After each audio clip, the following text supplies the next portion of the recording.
Viewers, আমি এখন Kamalapur rail স্টেশনে আছি, যেখানে মালামাল খালাস করা হয়। দেখেন,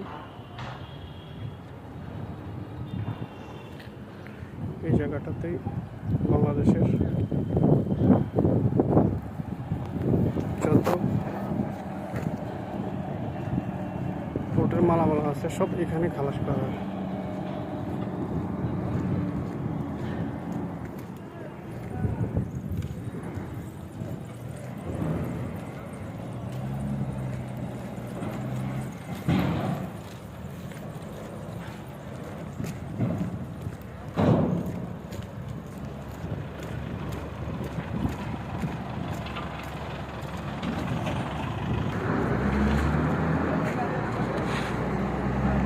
যেখানে মাল বের করে এক জামিন হচ্ছে।